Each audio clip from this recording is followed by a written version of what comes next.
Hello, and a very warm welcome to everybody who's joined us right now. This is going to be a conversation with Edward Dallal, who's a senior producer and director working with Spring Films, a UK-based production house. Before I introduce Ed and I invite him to talk, I'd like to give a quick introduction to PSBT.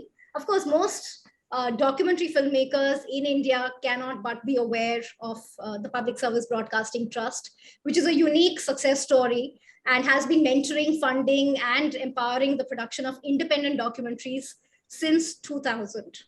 Over the last 22 odd years, PSBT has made films and has commissioned films which have reached nearly 2,000 film festivals, won about 350 awards and 54 national film awards, which are the Indian awards that are awarded by the president of the country. What we're doing right now at PSBT is a very interesting initiative. It's called Doc Commune, and the idea is to mentor filmmakers who are working on their own projects, and to do it in a way such that we, allow them the space to tell the stories in the way that they think they want to. So, better films, they need to tell their stories the way they want to. But, with mentoring, hopefully, they'll do a better job and reach the sort of heights that they are capable of. The idea of today's conversation is to discuss what it means to conceptualize original nonfiction content. And I really could think of no one better than Ed to have this conversation with. Ed has been somebody I've known for a while now, nearly 3 years perhaps. And we've had many conversations, and I know that he has worked on all kinds of projects. So, whether it's independent films, whether projects for OTT platforms, for public service broadcasters, so Ed has really worked across the spectrum in a way over the last very many years. So Ed, without further ado, may I request you to introduce yourself, and and then we'll get into our conversation. Am I muted? Here we go. Okay, sorry about that. Yeah, absolutely. Look, absolute pleasure to be here, and thank you so much for inviting me. I'm really, really impressed by PSBT and everything you guys are doing. So yeah, really excited to be here. My background is I've been working in production for the last 10 years or so, a little bit more than that perhaps. I started off, I think I fell into this industry kind of like most people seem to. In fact, I don't really know too many people who started off wanting to do documentary and stuck to it. You kind of end up on some windy path. So mine, I was doing photography, actually. I was studying photography in Argentina. And I got really into that, started meeting some people, doing some street photography, and wanted to tell the stories of some of the people I was meeting. So from there, I ended up moving to Barcelona, where I did a master's in documentary film. And long story. Then I moved to Brazil, actually, and I set up a production company with a friend of mine, which is, I'm pleased to say it's still going and going strong, which is fantastic. But I then moved back to the UK. I was accepted into something called the Documentary Campus Master School, which is like a master's course in international production. And whilst I was doing that, I was lucky enough to have the film I was working on, the documentary I was working on, commissioned. And also one of the mentors on the project, Andre Singer, was just expanding his company, Spring Films. So the timing was kind of perfect. I joined Spring Films, and I've been there for the last 10 years, and it's it's a wonderful company to be a part of. It gives me lots of opportunities to work with different people, different types of stories, international productions, UK productions. So yeah, it's an exciting place to be. Right. So tell us a little about Spring Films. What are the kinds of projects that all of you work on? What's it like, to be working there? What are the things that interest, you as producers at Spring Films? Yeah, absolutely. I mean, so Spring Films, we've been very fortunate. We're twice Oscar nominated, 9 times Emmy nominated, Emmy winning, BAFTA, Grierson, RTS, Peabody Award winning. We've done extremely well, and we're extremely proud of the work we do. We work exclusively in nonfiction, so all factual stuff. I think everything up to and including kind of reality. I can't see us doing like a Bollywood Wives or anything like that in the near future. But apart from that, we're pretty open. I suppose it's fair to say we have 2 main strands. On the one hand, we work a lot with the UK terrestrial broadcasters. So that's, BBC, ITV, Channel 5, and recently we've done an awful lot of stuff with Channel 4. So we've done a couple of series. We were the first company in, I think, about 10 years to be allowed inside an English prison. And so we did 3-part series in a male prison, 3-part series in a women's prison. And we're just working on the next one along that lines as well. So we're into our kind of crime and justice. And so that's one side of what we do. On the other side, I suppose, and this is what we're perhaps best known for internationally, is we do these kind of big feature-length documentaries. So this is a tradition that really, I mean, goes back to our CEO, Andre Singer, and he's been, his background goes way back in the industry. He worked at the BBC. He did some of the, he started something called Storyville, which is probably the UK's biggest strand for feature documentaries. So his experience goes back maybe 40 years. And since I've been there, we've been very lucky. We've been part of The Act of Killing, The Look of Silence, which were 2 Oscar-nominated films. We've got a long-standing relationship with Werner Herzog, who I suppose is one of the big names in international documentary film. So we've been lucky enough to do, I think, 5-6 films with Werner. And, some of that has quite interestingly coincided. So what's happened is, since I joined Spring Films, I would say the industry has completely turned on its head. What started off, you'd maybe either have a UK production, or you'd look for UK plus international.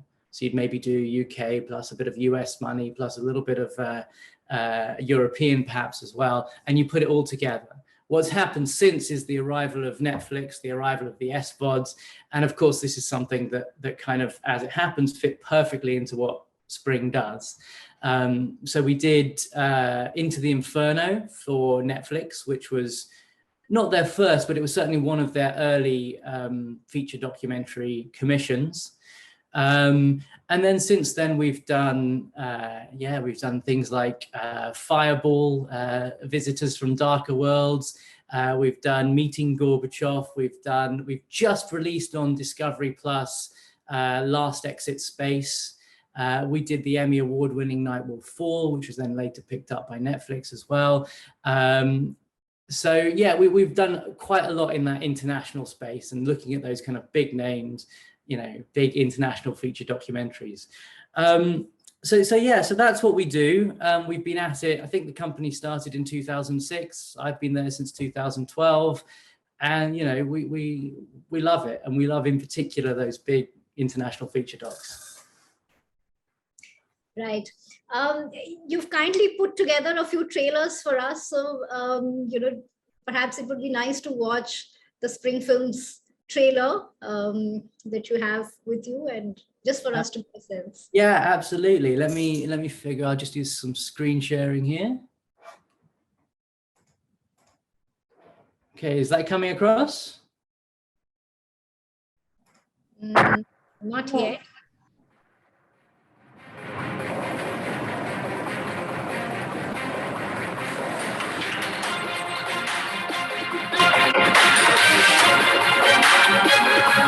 Is that not working? No. Can't see it. Yeah. Okay. let me You've done a see. share screen, right? I've done the shared screen. Yeah, now we can see your screen. Okay, let me try again. Sorry about that. Here we go.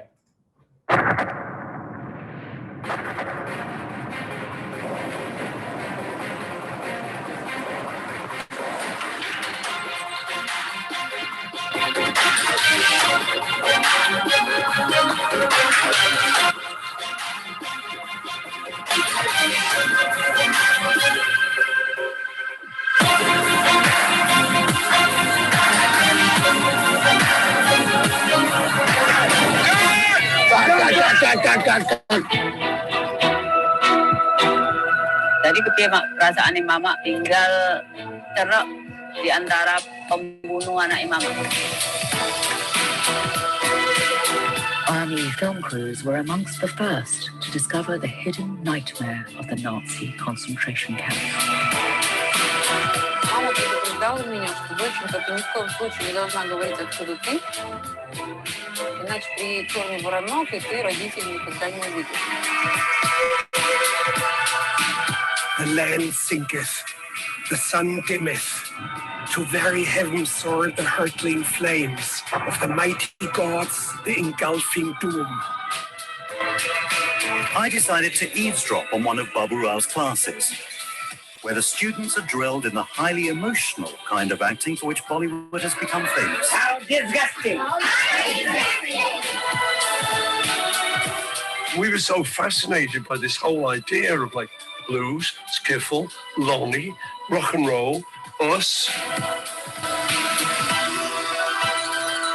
Near Tempe, Durham, the Costa del Durham Hotel.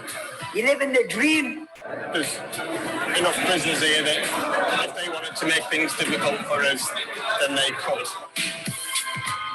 Of course, what comes to mind is your legacy.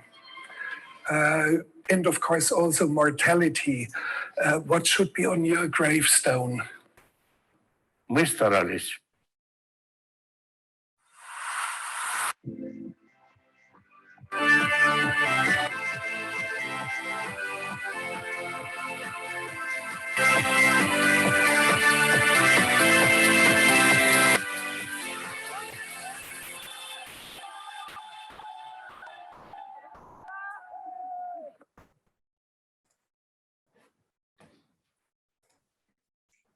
Right, thank you. So we'll start our conversation with one of the films that you've worked on, which is Bollywood and Beyond, which was 2013, if I'm not mistaken.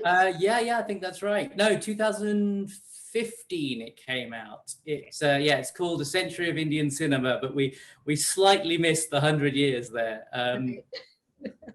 Yeah, so just for the benefit of everybody who's watching, what we're planning to do is to, talk in detail about three particular projects that Ed has worked on. So the first is Bollywood and Beyond, which was for a broadcaster. The second will be Meeting Gorbachev, which was picked up by Netflix. Am I right, Ed? No, that was international co-production between Arte and A&E. Right. Then you have Into The Inferno, which was picked up by Netflix. And and we will sort of end the conversation with another film that is in production right now, and which is an independent film, being feature film, documentary feature film being produced by Spring Films. So let's begin with Beyond Bollywood. Right, and the reason we decided to pick up these projects was because then it becomes a little easier to talk about that process of conceptualization, right? Because when you talk about nonfiction, I think what makes nonfiction so exciting and so much fun is that every time you start on a project, you're really starting with a clean slate, right? I mean, there's just that kernel of an idea, and you sort of have a sense of where you want to take it, but it's really like an open field. And in terms of the direction in which you could take that project, there are many, and and then it becomes this constant choice, this constant journey of choosing, this and not that, and how do you do that And I think that really is going to be the focus of this conversation. So we'll start with Beyond Bollywood, Ed. So when you first came on the project, tell us a little about how you began to think of it. Did you decide on the topic first and then approach a broadcaster, or was it a project that came from talks with broadcasters? Just tell us a little about the journey of that project.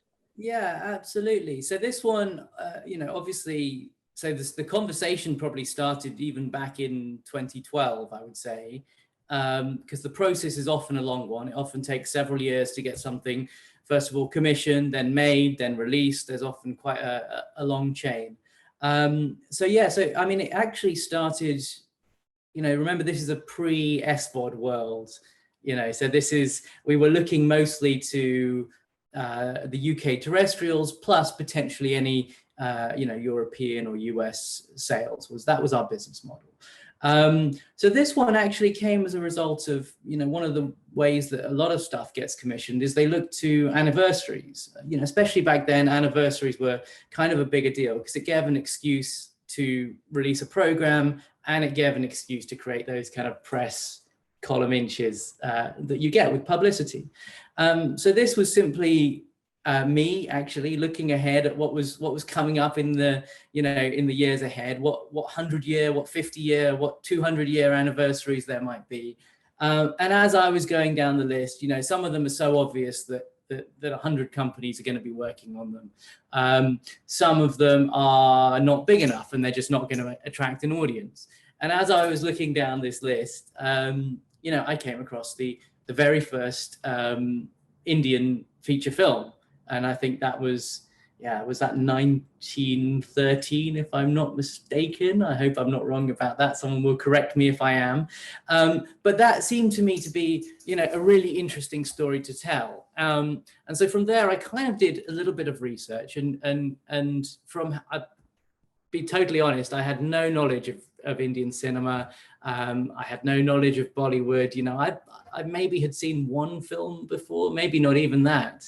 But as I got more into it, I kind of got more excited, and I realized that, this was the biggest film industry in the world. It was going through a really exciting kind of transition at that point in time. The films are becoming, bigger, more international.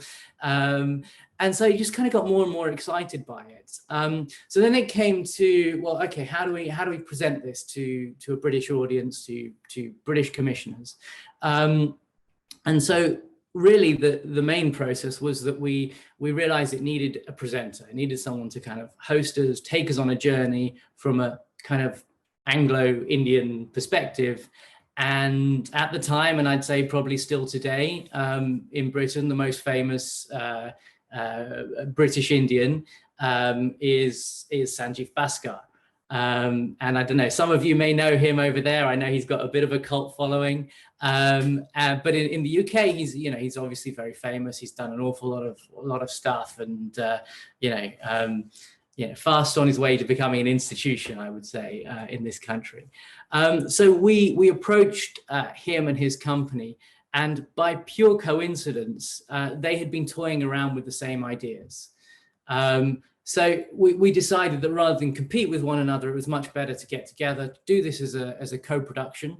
And we did. And so we got together, we worked on the journey, we worked on what it was going to be. And actually, we realized that the nicest way to do it was kind of through Sanjeev's own journey, his own story, his own interaction with Indian cinema, with something that kind of connected him with his culture. And we really liked that. And so we ended up doing it as it was a 90-minute kind of feature documentary based around a stage show. So, obviously Sanjeev is known in comedy, he's done wonderful things.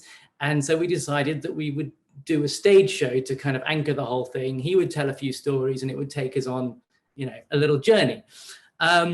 So we presented this to a commissioner at the BBC, a guy called Mark Bell, who's fantastically supportive. We've known him for a long time.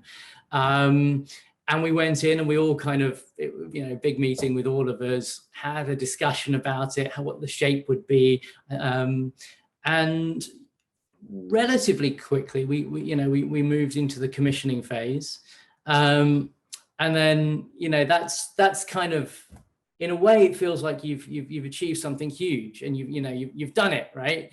But then you've kind of, you just sort of realize, oh, right, now I've got to make 90 minutes about Indian cinema. How am I going to do this?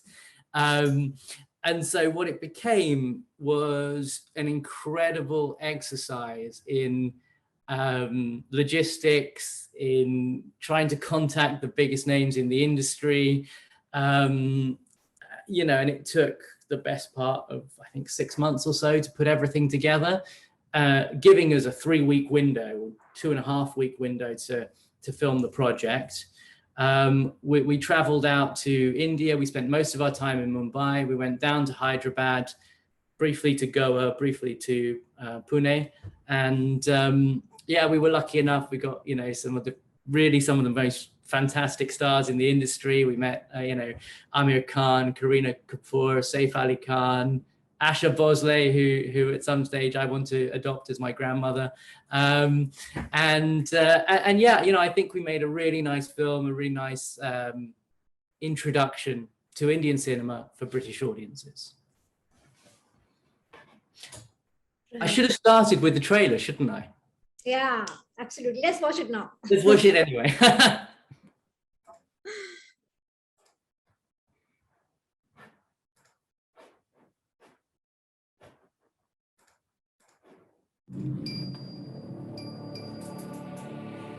Indian cinema is now over 100 years old, and from humble beginnings, it's gone on to become the largest, most diverse film industry in the world, reflecting the hopes and dreams of a nation.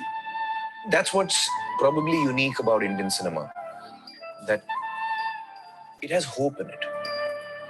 Hope. You. We rely heavily on emotions. We're an emotional country. That's what our nation kind of relies on. Our hope is based on emotion. I love cinema. I've always loved cinema. And for me, cinema is the greatest art. And Indian cinema, I think, is particularly unique. How disgusting! In this film, I'll see the hopefuls and the people who trained them, and hunt down some of the biggest stars in the industry. My journey will take me across India and lead me all the way back to London. Now, in the time that we have, this is a bit of a whistle-stop tour through the films that I think define Indian film and also what makes it unique. If you haven't seen a Bollywood film before, they're known for their song and dance routines and spectacular action. Rathod! Vikram Rathod! But now a new wave of art house films and independent hits have made India a serious global player, and business is booming. I see this business going through an exponential shift over the next few years. This really is a golden age of Indian cinema. Don't angry me.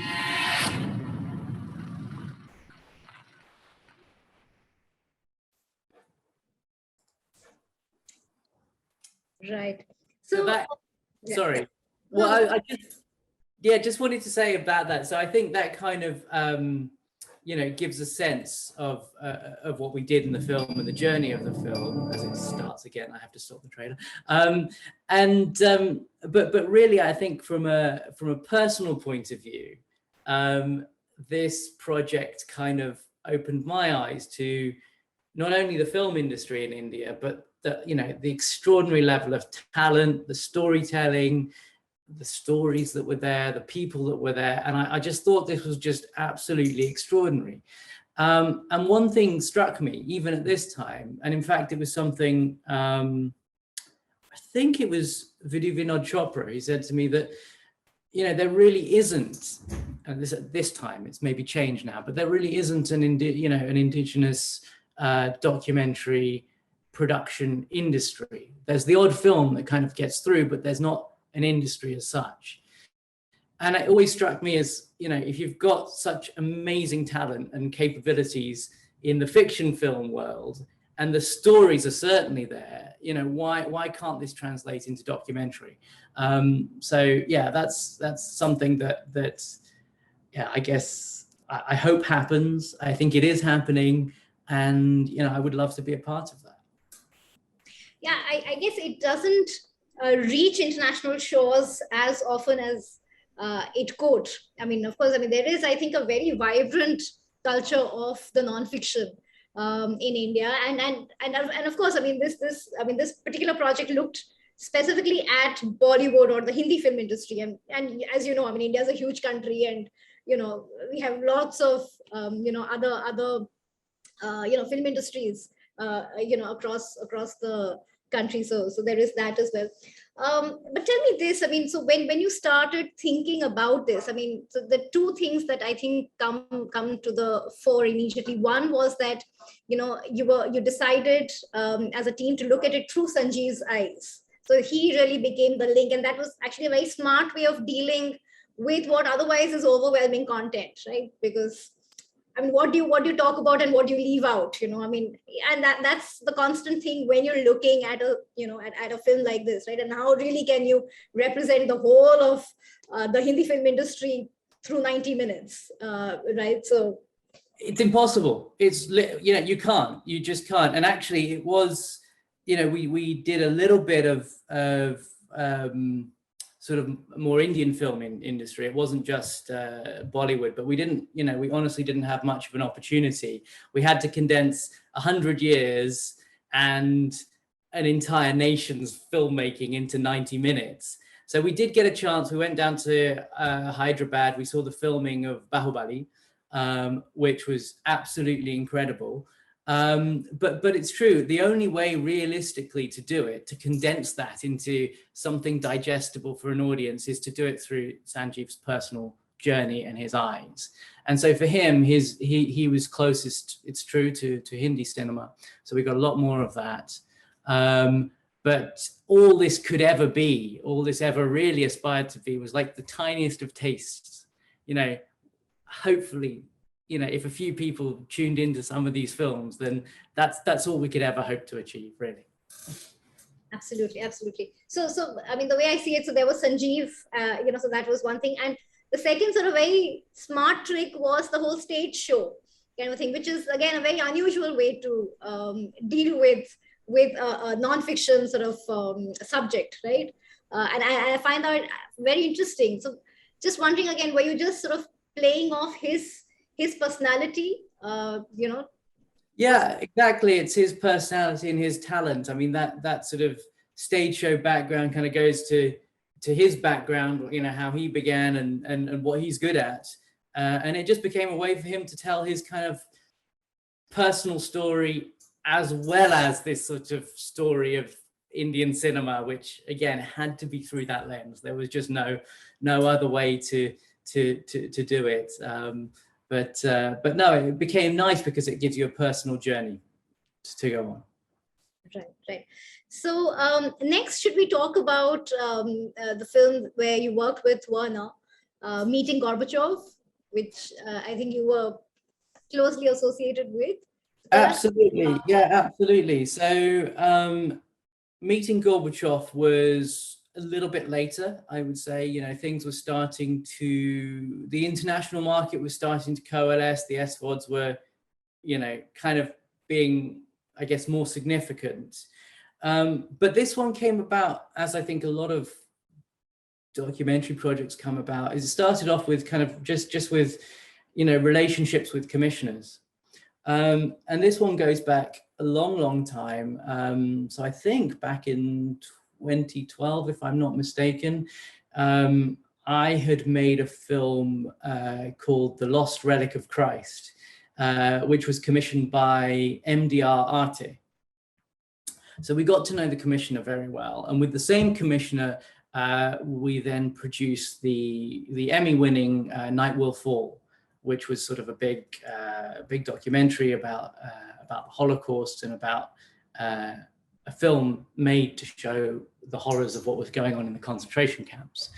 So that film, which was commissioned, or part commissioned by Arte, that went on to win an award with, I guess, what's known as the ARD networks, which is a coalition of sort of regional German networks. Quite complicated, but it won the award, and you know, and they wanted us to develop, and therefore they gave us a grant to develop the next film.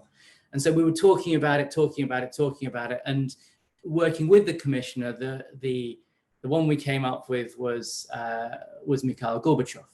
You know, big international figure, very interesting, obviously, to German audiences, completely, you know, integral to the unification of Germany.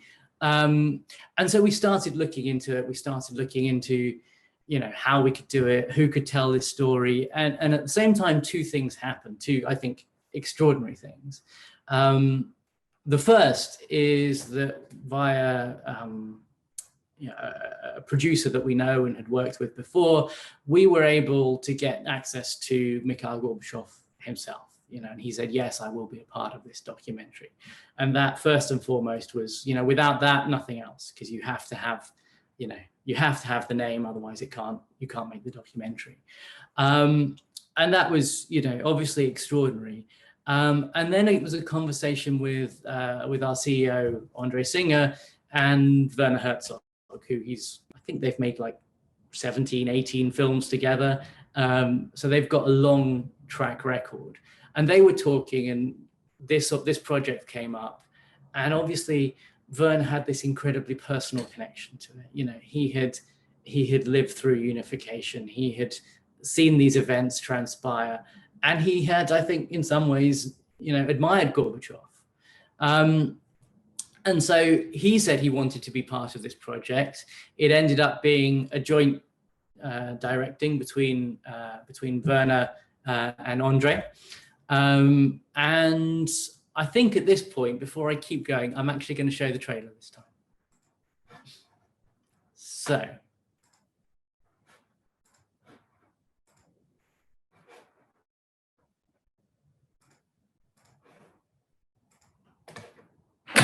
Meeting Gorbachev is burdened by history.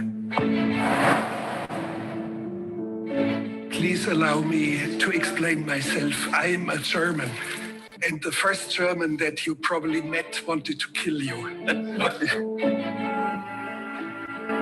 The Soviet Union was in full decline.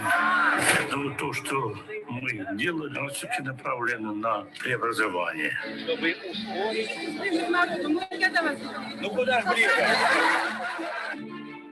I like Mr. Gorbachev. I think we both believe that we can do business together. This was a breakthrough. Мы, американцы, лучше всех знаем, чего стоило бы гибели цивилизации.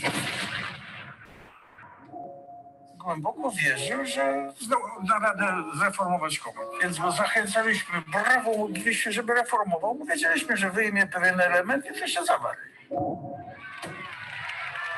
Z tymi brawami popatrzyliśmy kiedyś.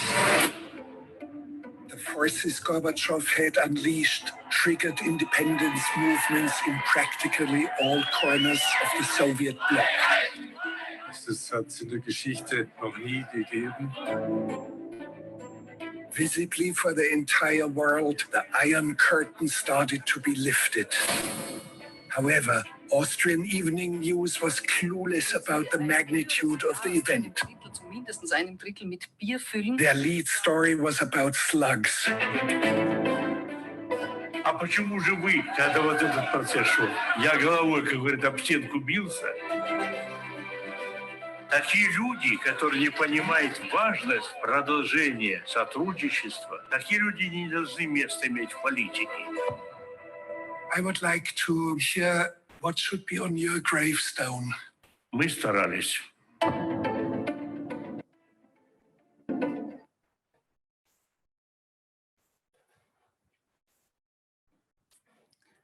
So, hopefully that gives you kind of a flavor of what it was. I mean, basically, the whole film was structured around 3 big interviews between Werner Herzog and Mikhail Gorbachev. And then we wove around that, the story, the archive, the other interviewees. But the basis of it, the foundation was those 3 interviews. And what you get is, of course, one extraordinary director and I think one of the best interviewers in the world today, and one of the most important political figures perhaps of the last 100 years, 50 years, I don't know, but I mean, absolutely extraordinary. And I think in terms of commissioning, I think this kind of, especially for the international market, I think this kind of hits every tick box you can imagine. So on the one hand, it's got the access to this extraordinary historical figure. There have been documentaries on Mr. Gorbachev before, but there hadn't been one for a long time. There was clearly an opportunity to tell the story to a new generation. And then on the other hand, we had, arguably one of the world's leading documentary filmmakers to direct it alongside, obviously, Andrei Sanyal. And I think those elements just made it incredibly attractive to an international market. Not only that, we already had Arte on board with a certain amount of finance from the beginning. And it just, developed as a series of conversations. There was lots of interest at the start, and A&E were absolutely the right partners for this.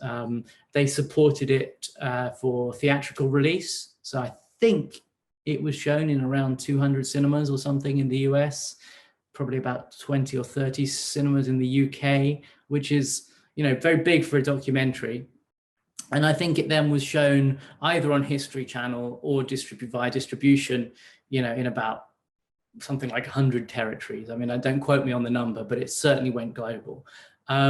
So as well as I think being a good film, as well as being an important film, as well as being something that I think with everything that's happening in the world today, I think the relevance of it is becoming more and more clear. But it was actually the right film for the market at the time. Right. At that point, and before we go into a conversation about the third project that we were to discuss today, Ed, if you could, just share with us the thinking process, that any project necessitates, right? So you have an idea, it's great if you already have a commissioner on board, but a lot of times there are ideas that interest us. And we're not quite sure where it can be pitched, where it can be taken. Is it an independent, what is the fate of the film going to be? What is the journey that particular film will undertake, right? Will it be an independent feature? Is it something that you should, pitch to a broadcaster? Should it go to an OTT platform? So tell us a little about how you think about projects when you first come upon an idea. Yeah, absolutely. I mean, I think it's funny because we receive hundreds, I don't know if it's thousands, it might even be thousands, but an awful lot of submissions every year. People come to us because we have a little bit of we're very fortunate, we have a reputation about bringing these projects to the international market. And I think, it's actually, in a way, it's really straightforward. In another way, it's quite complicated. So the easy thing is, do I want to watch this? Would I be excited to see this project? And then the second question is, okay, now where can I get it funded? And if we can answer sort of yes to both of those, yes, I want to watch it. Yes, there's a way of getting it funded. Then pretty much those are the two things we will give it our best. And we don't always succeed. Some things get commissioned, other things don't. But those are our criteria. And I think, there's these different trajectories. I think to make a good film is actually, the ingredients are quite simple. You need a great story, you need great characters, you need drama, you need access for a documentary, that is. And that's relatively straightforward. And that's something I would watch, and that's fantastic. But in order to get the commission, I think you probably have to have a few more things, and it depends on the way you go. So on the one hand, you do get these wonderful independent documentaries. And, I think I would always encourage people to just get up and make something, because I think it's a fantastic way. And I think some of the very best documentaries we've ever been involved in have been made that way. But it's a long journey. The one I'll talk about soon has been going on for 7 years. the amount of, I guess, what you might call sweat equity, right? The amount of time, effort that the director has put into it is absolutely extraordinary. And I think the same is true of a lot of independent films, that they probably have to go an awfully long way without funding before finally they're able to show something that's exciting enough to get that commission and to take them across the line. On the other hand, it could be simply a national commission, something for the UK market, in which case, we look simply, well, what's working on UK television at the moment? We're talking to the commissioners regularly, so we know what they're looking for. So it's actually relatively simple to find the right, not simple to find the right projects, it never is, but we know what the kind of thing that will work for.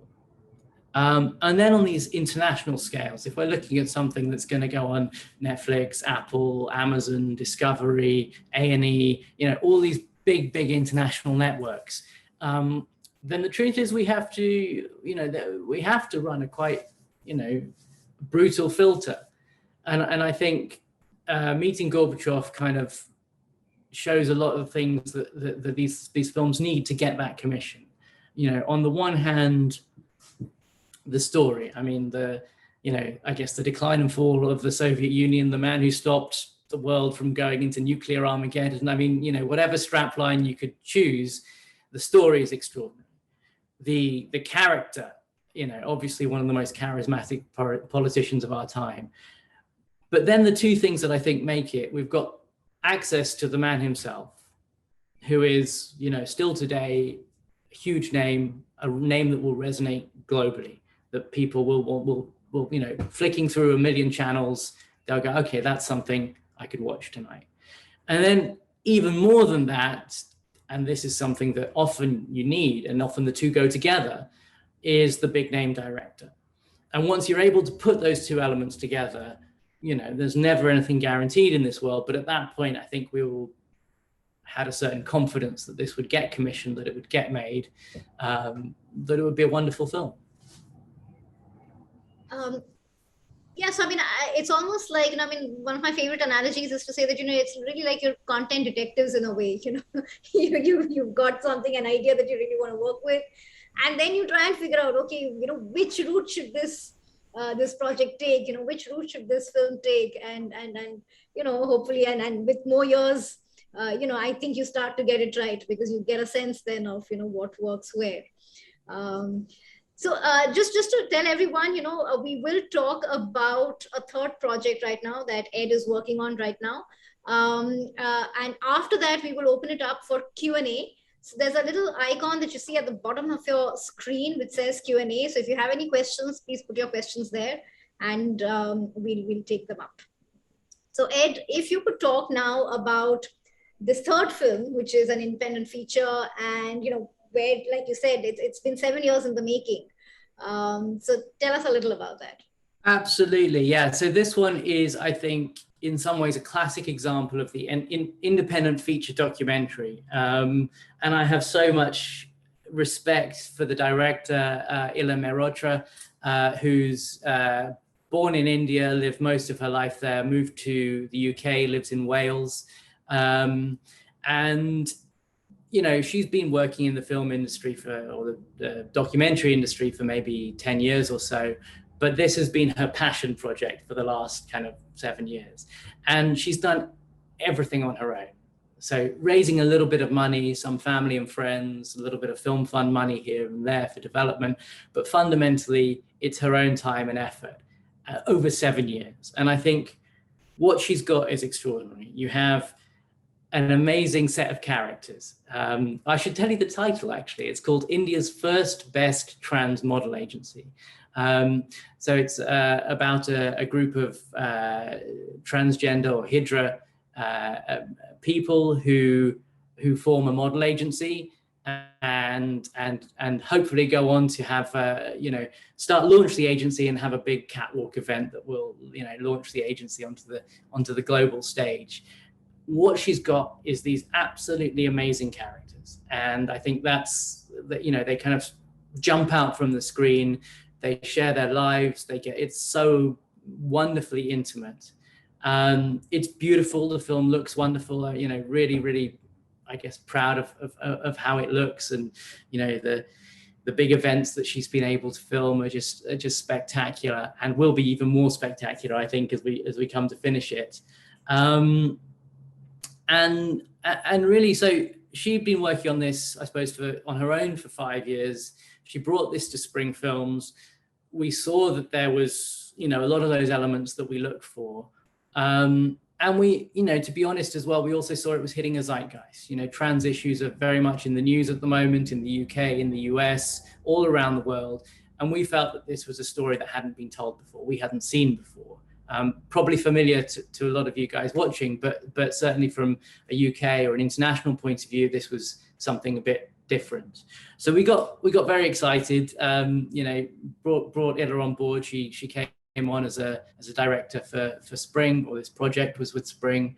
And we then kind of set up the process of kind of trying to raise money and trying to make it all happen. I'm slightly restricted in what I can say about it, because it's ongoing, but I can say that it's so far it's a co-production between the UK and Norway. So we're working with a Norwegian producer. We're hoping this might also become an Indian co-production. That's something we would be delighted to happen. And it's mostly, I think, going to be film fund money, with potentially some other organizations involved as well. But it's been an incredibly long journey to get to where it is. You know, we're kind of close to the finishing line now, but there's still the edit to go. There's still the online to do. So there's still a bit of a journey to go. But, you know, it's one of those cases, and we do sometimes take these on at Spring, which is just these wonderful independent documentaries that we think kind of deserve to get to a bigger audience. And you know, maybe change a thing or two as well. You know, maybe opens people's eyes to what's happening in the world. And I think that can only be positive. Right. So how involved have you been in the conceptualizing of how to go about it? Because even when we say, you know, a film like this, you know, an independent film like this, even then there is quite a lot of preparation, right? So, I mean, there's of course a different kind of preparation that you have to follow with commissioned projects, because, you know, there's a lot of conversation that is ongoing for projects like that, you know, where the commissioner has a certain view and, you know, a certain imagination, and, you know, there has to be sort of, you have to find common ground somewhere. And of course, therefore, you have to sort of plan it out in a particular way. But even for a film like this, you know, what is that process through which, you know, and are there filters that you're thinking about while, you know, while filming, while planning, and while thinking of possible ways to distribute the film? Yeah, 100%. Yeah, there absolutely are. I think, so for us, I think when it came to us, I mean, a lot of it had been done already. I can't claim any credit. You know, the director has been fantastic. But I think what we perhaps brought to it is we kind of helped to, the characters were already there. The characters were, I think, fantastic from day one. We sort of helped to shape the narrative.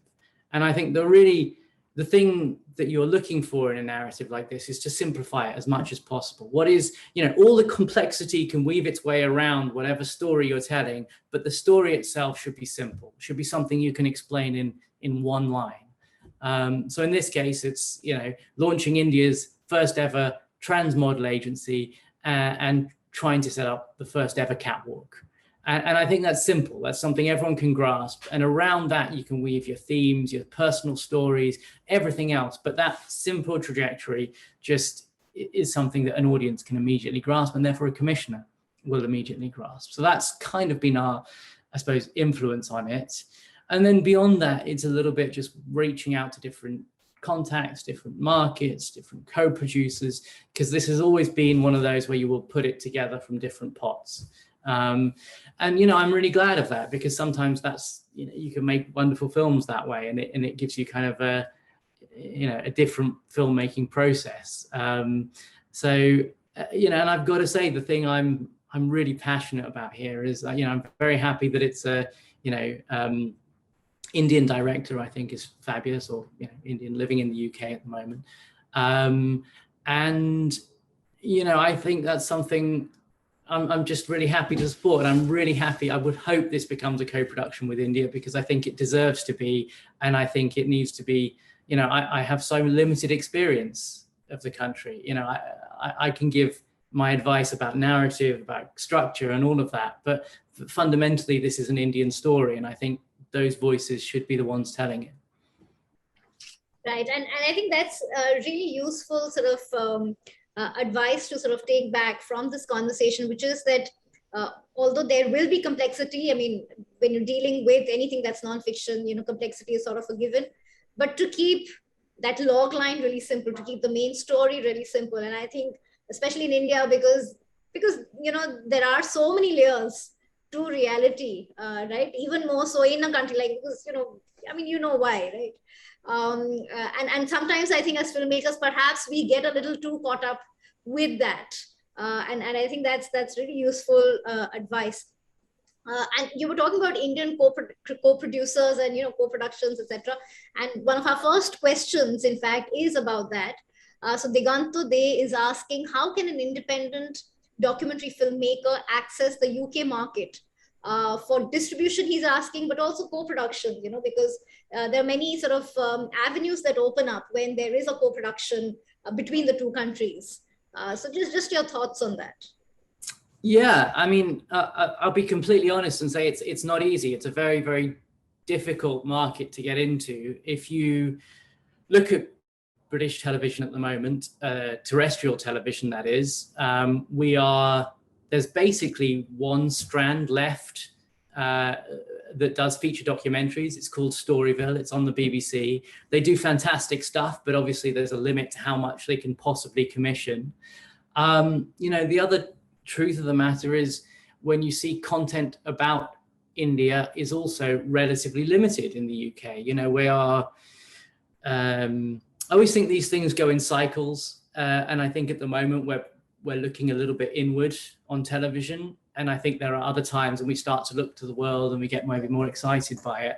But certainly at the moment, if you look around, there's not too much on English or on British television about India, which I think is a real shame, but it's also a kind of sad truth of the market.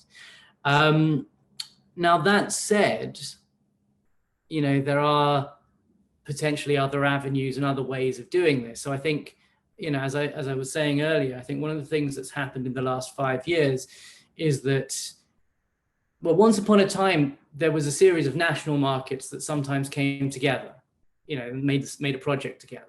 Now I think it's true to say there is also an international market, so that you can go to a Netflix, you can go to an Amazon or whatever, and you can get something that is literally going to 190 countries or whatever number of countries in the world.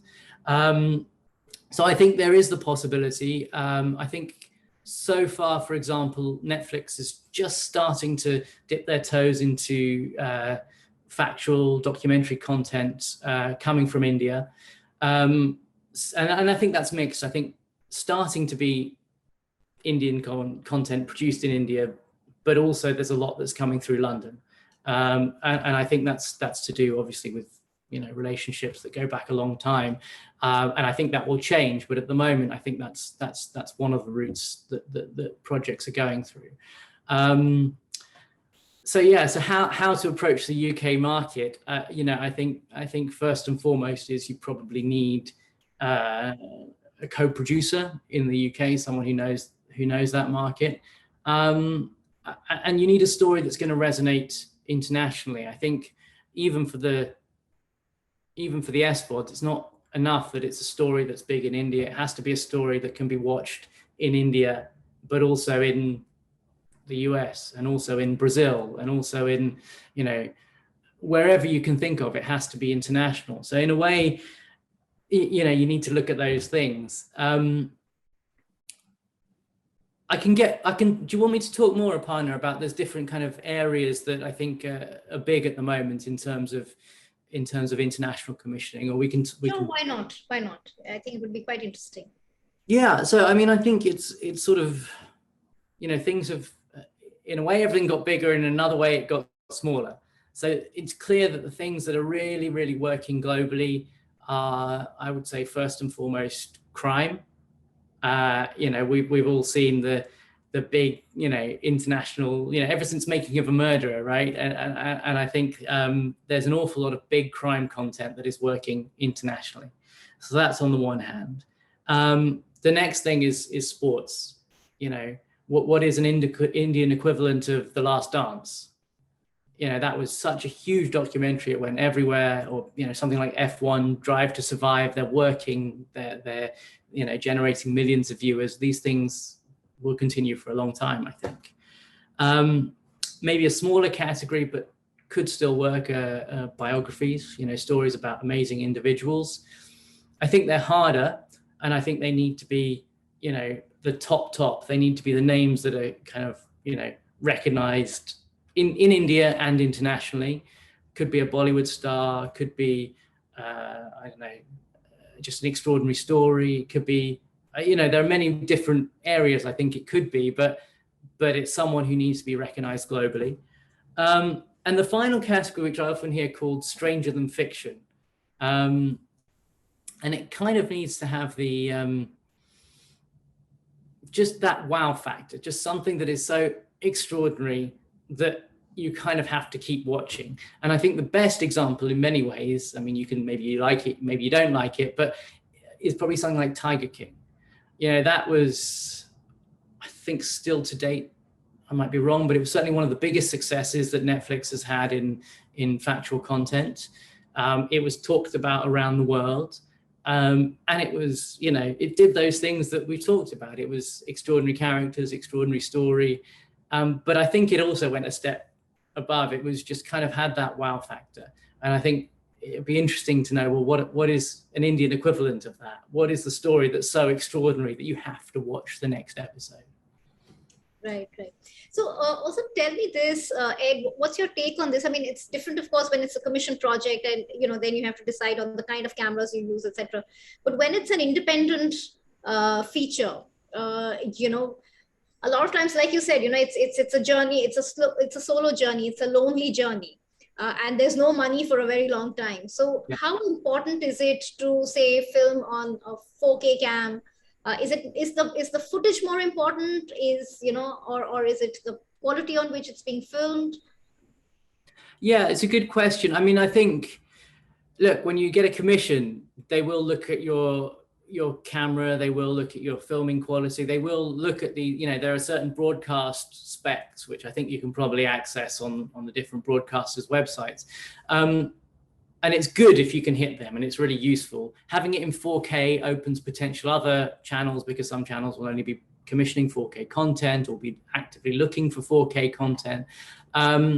So that's a useful thing to have. But I think first and foremost is, what have you filmed? If you film the aliens landing on a little handy cam, believe me, you're going to get the commission. So I think first and foremost is the content. Right. We have another question, and it's a very interesting question. So Santosh is asking, what do you think about YouTube? And, there are a lot of YouTube content creators now, those who can't get commissions, they're getting hits, they're earning good money through that. What's your take on that?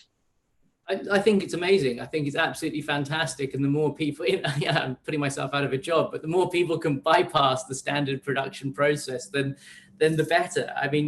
Suddenly from your bedroom, you can reach 100 million viewers.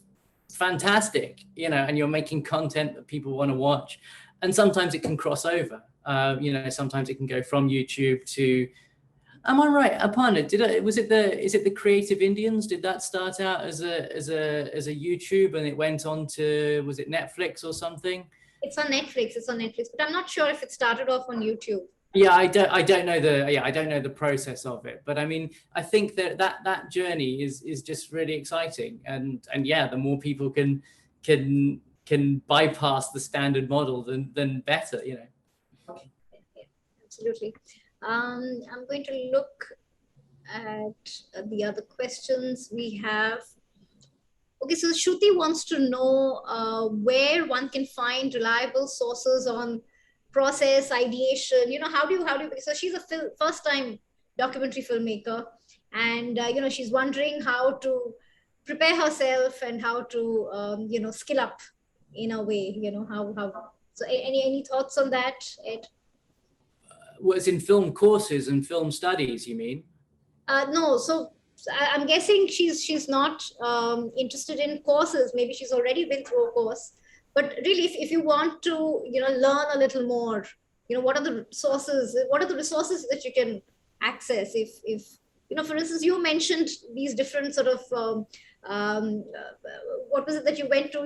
These different things that you went in for, right? Which really prepared you, right? So it could be like a pitching forum or a film lab or things like that. Yeah, I mean that's right. So I was very lucky. I did do a master's in documentary film, and that was really good. And then I did this kind of master course, which was called Documentary Campus, and it was really nice because it was a series of kind of seminars in different countries, and it ended up with a pitching in Leipzig in Germany, in front of some big commissioners, European commissioners, and it was a great learning process. But in terms of just how to make a documentary, I don't think I could recommend anything better than just to go out and do it and make mistakes and learn from them and then do it better the next time. Because I think from everything I've done, all the courses, everything else, the one thing that's taught me the most is just doing stuff and just making films. And, I made a couple on my own before joining Spring that, maybe they weren't that great. Maybe they won't, get big global audiences, but I learned an awful lot making them. And so that's first and foremost, best recommendation. We have some more questions, but I'm not sure they really lend themselves to the conversation that we've had. So I'm going to park them for now. Okay, we have another question on structuring a biopic. Could you throw some light on structuring a biopic? And how would you sort of plan it? Would you script it? Would you shoot it first? So just, given that you've worked on... Yeah, incredibly difficult thing, because, if you go the course of someone's life, it can be extraordinary, but I think it's often necessary to focus on a period of time or an event, or whatever that happens to be. I think it's really, really a difficult thing to choose what you're going to focus on. And you can do a little bit of both. I think structurally, something like The Last Dance is probably very interesting, because I think on the one hand, you've got almost two timelines, right? You've got the timeline of the season where they won the championship, and then you've got the timeline of everything that went before then, leading up to that moment. And they've managed to combine the two really nicely. And I think, not quite a biography, that one, although quite biographical perhaps. But I think it's quite an interesting way of doing it, because they've obviously looked at, there's this long period of time. What's the one event we're going to focus on? And they clearly chose that. And I think the same could be true of someone's life. You may have a lifetime of extraordinary accomplishments and events and things they've done, but you may choose to go, okay, we're going to tell some of that as backstory and weave it in and out, but our main narrative, our main thrust is going to be this thing, and whatever that happens to be. In the case of Gorbachev, I had no input into that whatsoever. That was Werner and Andre, and the project came out of these conversations between Werner and Gorbachev, and I think everything was woven around that. Right.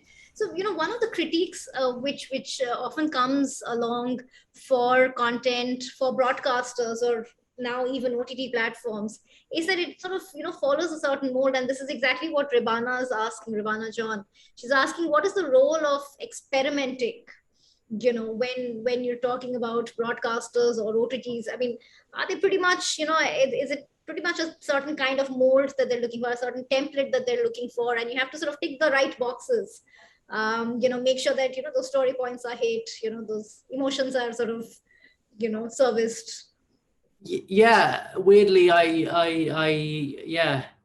do think that. I think it is quite, one thing that happens as with all globalization in a sense, and every time everything becomes international is, the mold does shrink slightly. I think, the things that work internationally are relatively limited, but then there's always something from left field. There's always going to be something that nobody saw coming. I mean, good example actually is The Act of Killing. I mean, in a million years, I don't think the industry saw that one coming. It was just an absolutely unbelievable idea, brilliantly executed, a lot of personal time and effort going into it. And it's the kind of thing that takes everybody by surprise. And I think, every time there's a shift as well, that's because somebody has done something different. But the truth about doing something different is often it's a long, slow solo journey. It's a long time you have to spend making it, committed to it, before the industry is ready to go, let's do that, let's get it funded. Not an easy thing to do, but if you can break the mold, then it's, it can be fantastic. Right. Okay, and the last question for the evening, Piyush asks, does Spring Films work on short documentaries also?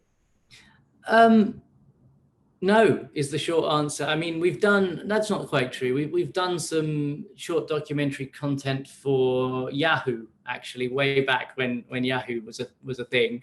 It's still around, I guess. But generally, no. And the reason is that our model, the broadcasters, the people we're talking to, don't generally look for short content. But that said, I think it's fair to say that we are, in a sense, form agnostic. We don't mind if it's a 5-minute, a 50-minute series, a feature.